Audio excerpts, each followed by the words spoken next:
What happens when HP Tuners brings together the most talented collaborators in the performance world? You get a van that turns heads, pushes limits, and shows exactly what our technology is built for. Welcome to the HP Tuners Build Series. Each year, HP Tuners racks up thousands of miles traveling the country to support our network of dealers and users at trade shows and in their shops. For years, our events setup revolved around towing. But as our travel needs grew, we decided it was time to try the van life route and partner with some of the best in the industry to build a true mobile trade show office. Our first stop? Highland Vans, right here in our own backyard and one of the Midwest's top van outfitters. Highland Vans didn't start out as a business. It started out as a shared passion between my brothers and I. Our parents always took us camping, and we did a lot of cross-country road trips in a minivan. We would have 5-6 people in there. I just remember it being so crowded. It wasn't until we built our first van where we discovered how convenient it is actually traveling in a Highland van or built-out camper van. When the pandemic hit, everyone wanted a van. It was like a new trend that everyone was building vans. Everyone still wanted to travel, but there was restrictions to travel, so we decided, hey, let's try building out a van. And we did it in our garage, you know, with the tools we had. The comfort and convenience of having that van was wonderful, and we enjoyed it so much that we wanted to create it for others.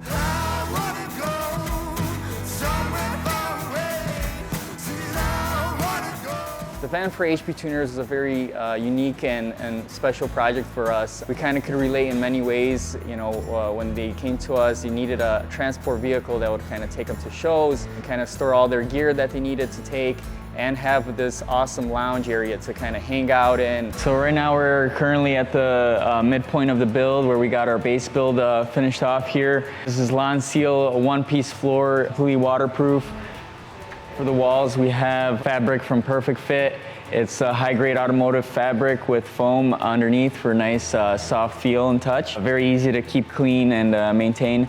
And then we got the ceiling up, which is our modern strip-style ceiling with LED lights that are going to be coming in. So far, we have all our electronics wired, pre-wired with the rough wires in there. So that includes the alternator charging, air conditioning, and all the outlets and plugs that are going to be scattered throughout the van. The arrangement of this van is very unique. The entrance brings you into a very open space, kind of like an open office, conference room area, where you can sit down with customers and clients and have a meeting. So we took the components that we use to build camper vans and, you know, the electrical systems, our furniture that we build out of 80/20 aluminum. But what makes us really unique is then we skin the furniture with high-end plywood and laminates, so it looks beautiful and also very durable. We worked really closely with the design team with HP Tuners to take elements of the HP Tuners office. We looked at the cushions and furniture and the kitchen, the colors of the floors, walls, and we kind of incorporated it into the materials we're using inside the van.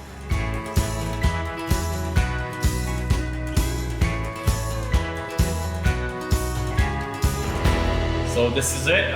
We're finally done with all our work here, and we're going to be showing the HP Tuners team the van for the first time. Check it out!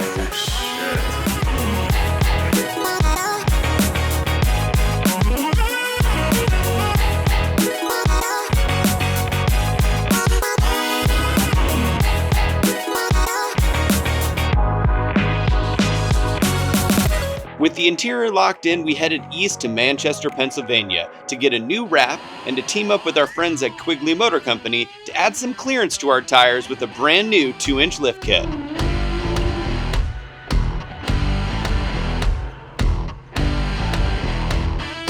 We're super excited to partner up with HP Tuners. You know, they're so well known in the industry and across platforms. We're happy to sort of cross-market and have our product in front of some fresh faces that may not be familiar with it.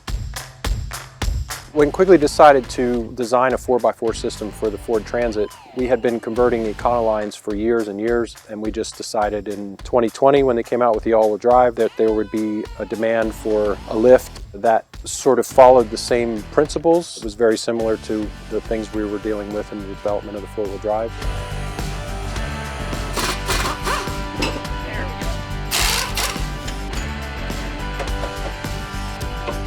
The Q-Lift gives the vehicle not only the ability to put bigger wheels and tires, but also out in the field, it gives you better approach, breakover, and departure angles. The benefit of going with our system versus the other options that are out there is that we maintain 5 out of the 6 factory angles on the front drive components. That's your axles and your front drive shaft. Our kit lowers the control arms or pushes them down to give you the lift, but then we also lower the cradle in the center and the front differential, and that brings those axle angles. So if you're coming down like this, the outside is pushing the vehicle up, and then we lower the inside to bring the angles back to where they were from the factory.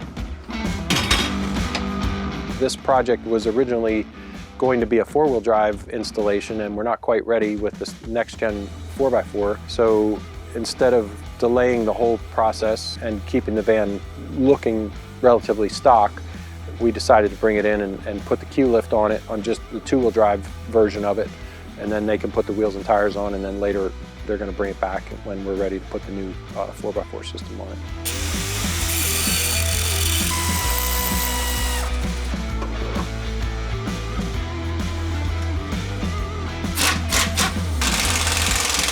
Right now, this is only a 2-wheel drive vehicle, so I would say probably just keep it in the parking lot, but it's going to look cool because it's going to have new wheels and tires are waiting to go on it as soon as we're done with the Q-Lift. The Q-Lift is applicable in many different situations. The most common right now is in the retail sort of outdoor space, so camper vans, mountain bikers, kayakers, fly fishermen, climbers, any of that active lifestyle. It is very applicable, just gives it a little more capability.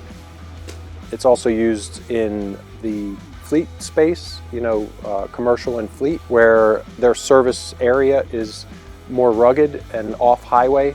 The Q-Lift gives them better clearance and also allows them to put a little bit larger tire on and maybe move to an all-terrain tire versus an all-season radial, just for better traction and the ability to air down and just have better performance in general so that they can do their job. The final touch on any Q-lifted van is the bigger wheels and tires, and the X-Comp Gladiators that HP Tuners brought with them really bring the build together.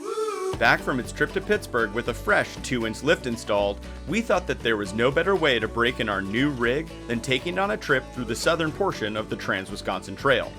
Starting at the border of Illinois and Wisconsin and traveling 245 miles through the driftless region of Iowa and western Wisconsin, the southern portion of the Trans-Wisconsin Trail is highlighted by a diverse landscape of rolling hills, river crossings, back roads, and forests, which is the perfect location to break in our newly lifted rig.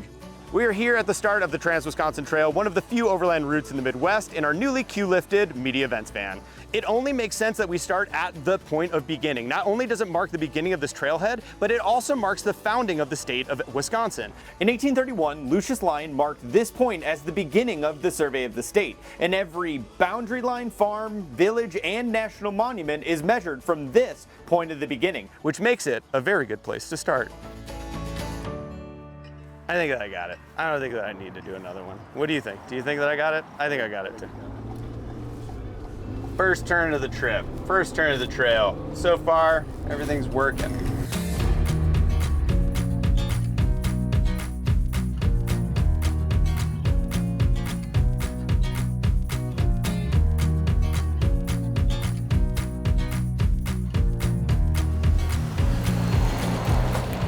We're on dirt, baby. We are officially overlanding in the Midwest. Some would call it farm roads. I call it backcountry discovery. To each their own.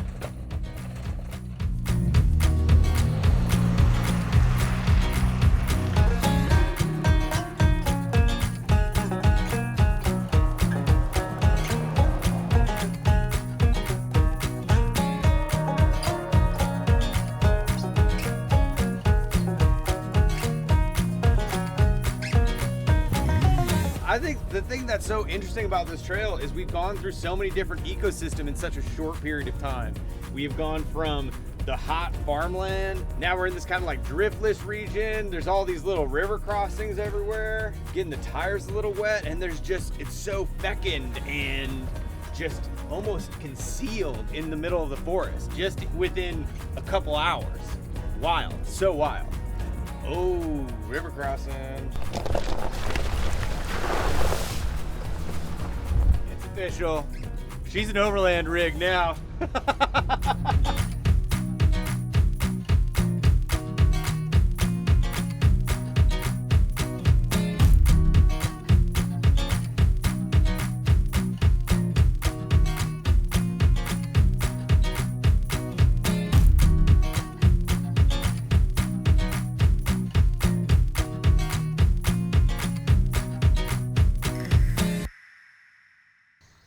All right, so we just made it to the photo rocks on this adventure trail. And it looks fantastic. I mean, look at this. But our rig is lifted and it already was like 9.5 feet. So I'm gonna just make sure we don't hit this amazing rock outcrop. Good? Am I gonna make it under? Oh yeah, plenty of room. Are you sure? Are you sure?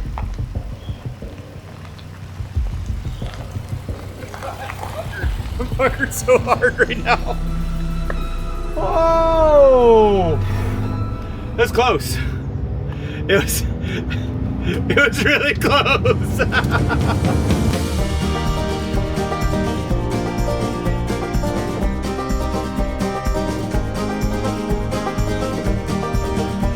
We are 100 miles into the route. We're in the historic town of Prairie du Chien, the second oldest city in Wisconsin, which dates back to the 17th century when French fur trappers set it up along the banks of the Mississippi. The town features many historical sites like this old rock school, which is one of the oldest examples of public school here in the state of Wisconsin. Outside of its historical nature in the fur industry and the birthplace of gastrointestinal medicine, Prairie du Chien features the Marquette-Joliet Bridge, a 2,500-foot tide-arc bridge that will take us across the Mississippi River on Route 18 and end our first day on the Trans-Wisconsin Trail. There's something about the Mississippi River that I find so entrancing, especially this time of day. It's just otherworldly. It's just gorgeous with the casino riverboat in the background. Is there anything more Mississippi River than that? I'm telling you, there's not. Beautiful and perfect end of day one. Perfect end of day one. That's a wrap on day one. We're gonna set up camp, make some steak. A time lapse commence. We're gonna cook it on the fire, but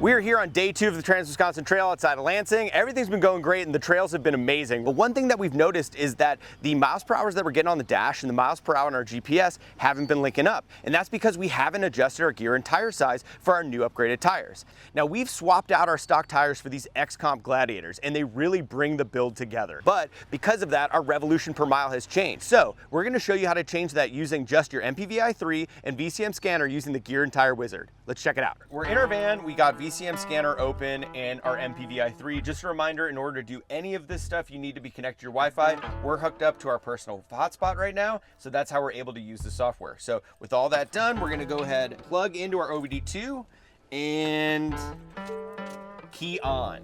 So with the key on, the first thing that we're gonna do is we're gonna connect to our vehicle. It's gonna open our interface connection. It's gonna gather this info. Popped on, we're now connected to our transit.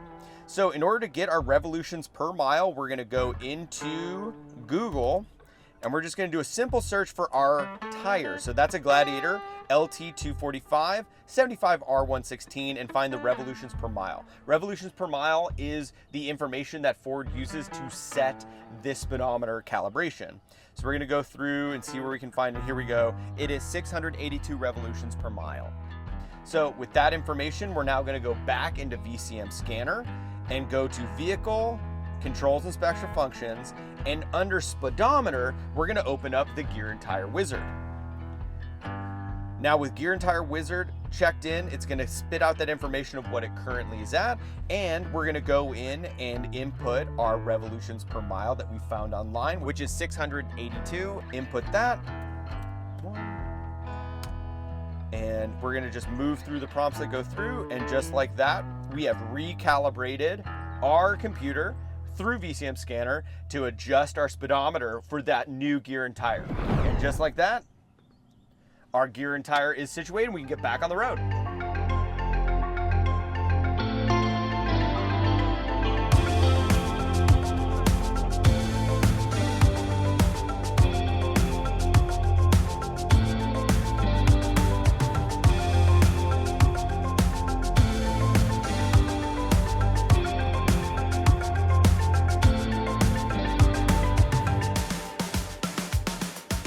I'm really impressed with the Q-Lift.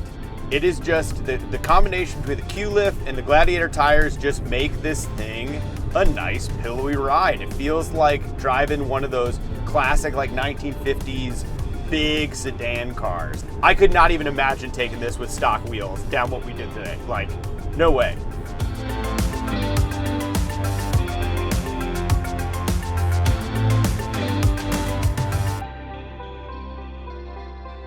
We've just about completed the southern portion of the Trans-Wisconsin Trail, but before we finish, we need to hop out of our rig to look at this historical marker. This is the Elroy Sparta Trail Tunnel number 3. Built in the 1870s, this 3-tunnel system was part of the Chicago and Northwestern Railway, as part of the main line connecting Chicago with the Twin Cities and the Dakotas. But due to the 3% grade on the line, it was bypassed in the early 20th century, making this route non-essential. In the 1960s, it was sold to the state of Wisconsin as the first purchase in the Rails to Trails initiative that would go on to convert 2,100 miles of railway into bike paths. Walking into this 3/4 of a mile tunnel, it's crazy to imagine what this would have been like carving it out by hand. And I guess that unfathomable size is what makes the Elroy Sparta Tunnel one of the most popular biking trails of all of Wisconsin. Look at this. The farther we get in, the more you almost get like sucked into the darkness. But just look at the scale of the walls, like incredible. The degree of grade in this part of Wisconsin, hills and creeks that we've gone through the last 2 days. And just imagine having to cut through this because you're trying to lay train tracks on top of all those hills. It's just boggling the mind. And yet today, people struggle with, creating a Word document into a PDF. So maybe we have lost something.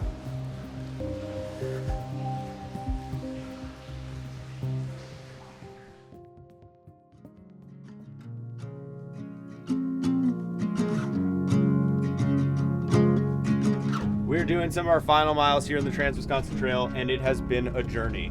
From these rolling farmlands into these gorges to these beautiful bluffs right next to the Mississippi River.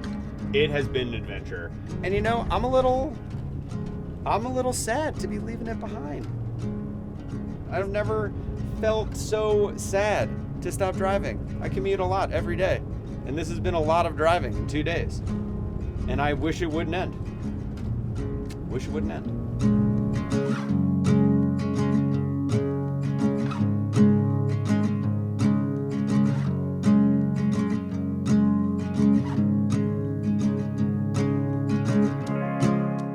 We are right here on the outskirts of Sparta at the end of the southern portion of the Trans-Wisconsin Trail. Just wanted to give a quick shout out to all the people that helped make this video possible, starting with Highland Vans, who helped us with our conversion. If you have a van that you want to get refitted and tuned up and get ready for the road, go to highlandvans.com. They have a bunch of pre-built systems, but they also do custom work just like they did for us. And Quigley 4x4 helped us out with the Q-Lift. This thing is amazing. They do lift kits on all sorts of vans, cargo vans, off-road vans. If you got a van that you want lifted, or even a 4x4 conversion, go to quigleyvans.com. And last but not least, the XComp tires. These Gladiators were pillow soft in all conditions. Thank you so much, everybody, and for everyone else, this is HP Tuners. We'll see you further down the trail.